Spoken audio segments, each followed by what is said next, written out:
우리나라 노동조합은 이제 기업별 노동조합으로 자리를 하고 있고 그 기업별 노동조합이 이제는 좀 산별 수준에서 뭔가를 좀 해보려고 하는 흐름이 있는데 독일에서는 원래 이제 산별 노조고요.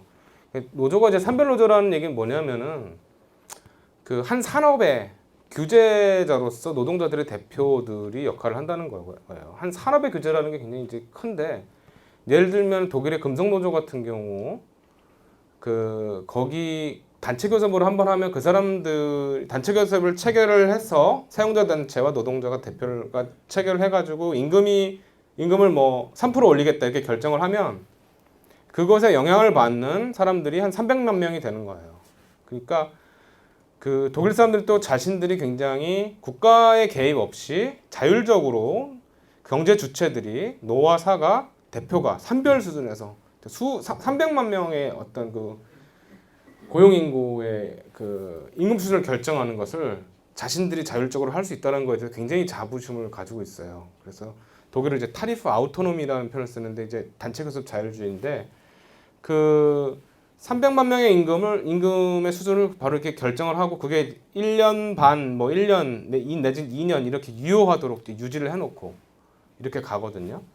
그러니까 이미 벌써 그리고 이제 기업 수준에서는 노동조합이라는 이름으로 이제 존재하지 않고요.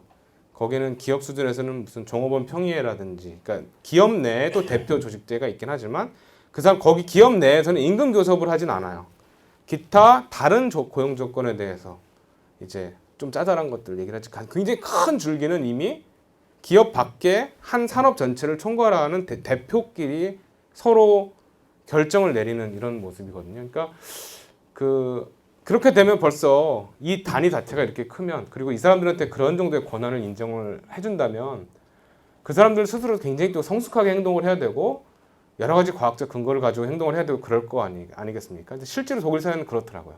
그래가지고 그런 사람들이 그러니까 산업 수준이 있지만 또 결국은 한 사회 독일 사회 내에서 굉장히 중요한 세력을 이루고 있기 때문에 여러 가지 이렇게 목소리, 자원도 많이 가지고 있고 여러 가지 사회 정책, 노동시장 정책적 차원에서도 많은 목소리를 내고 이제 의견을 개진하고 이제 이런 모습을 보이거든요.